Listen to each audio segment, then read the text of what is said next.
ایک حدیث ابھی جلدی میں پڑھا، سنن ترمذی کتاب الزہد حدیث نمبر 2402، یود اہل العافیۃ الثواب، کل قیامت کے دن اللہ تعالیٰ دنیا میں تکلیف والوں کو انعام دیں گے، جنہوں نے دنیا میں تکلیف اٹھائی ہے اس کو انعام دینے والے ہیں اللہ۔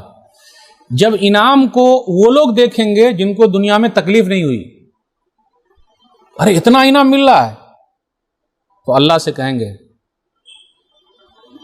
کاش دنیا کے اندر ان کے چمڑوں کو بالمقاریض کینچی سے کاٹ دیا جاتا۔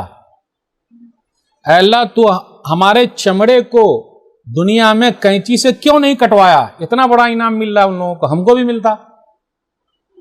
لیکن ایک بات یاد رکھیے گا، تکلیف یا آزمائش یا پریشانی اللہ سے مت مانگیے، کبھی بھی مت مانگیے۔ کتنے لوگ بولتے ہیں ارے تو ڈر گیا، میں رہتا تو دکھاتا، دیکھتا ہوں، دو دو ہاتھ کرتا ہوں، میں تو سامنے ہی حق بات بول دیتا ہوں۔ یہ حکمت نہیں ہے، دیکھتے ہیں کیا ہوتا، نہیں بہت کچھ ہو جاتا ہے، جیل میں فالتو 20 سال 25 سال نکل جاتا ہے، کاہے کو اتنا ٹینشن مول لینے کا۔ ایک آدمی تھے، انہوں نے اللہ سے یہ کہا کہ اے اللہ تو مجھے دنیا ہی میں تکلیف دے دے، یعنی جو سزا وہاں دینے والا یہی دے دے، تو اللہ نے دکھایا ان کو۔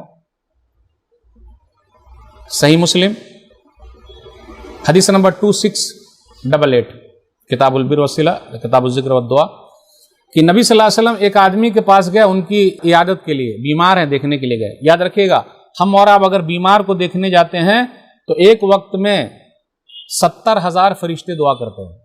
اگر ہم صبح جاتے ہیں تو شام تک ان کی دعا چلتے رہتی ہے، اور اگر شام میں جاتے ہیں تو صبح تک دعا چلتے رہتی ہے۔ تو اگر صبح ایک وقت گئے اور شام میں ایک وقت گئے، دونوں ملا کر کتنے ہوں گے؟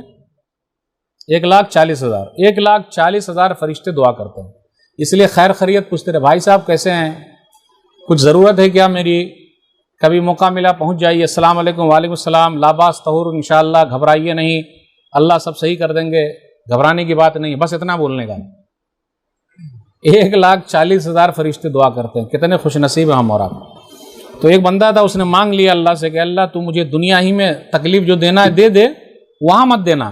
اللہ نے کہا اچھا، فصار مثل الفرخی، تو وہ آدمی جو ہے مرغی کے چوزے کی طرح ہو گیا۔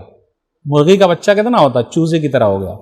تو نبی صلی اللہ علیہ وسلم آئے ملنے کے لیے، بولے کیا دعا کی تھے، کچھ نہ کچھ مانگے ہو؟ بولا میں نے یہ مانگا کہ اللہ وہاں مت دے، پوری تکلیف یہیں دے دے۔ تو نبی صلی اللہ علیہ وسلم نے فرمایا ارے اللہ سے یہ مانگنا چاہیے تھا، ربنا آتنا فی الدنیا حسنہ وفی الآخرۃ حسنہ وقنا عذاب النار، اللہ دنیا میں بھی بھلائی دے، آخرت میں بھلائی دے، جہنم کی آگ سے بچا لے، یہ تو کیا مانگ لیا؟ بولے میں نے ایسا مانگا۔ پھر نبی صلی اللہ علیہ وسلم نے دعا فرمائی تو دوبارہ وہ اچھی کنڈیشن میں آ گیا۔ تو اسے یہ پتا چلا ہمیں اور آپ کو تکلیف مانگنے کی ضرورت نہیں ہے، ہاں اگر آ جائے تو صبر کرنا ہے۔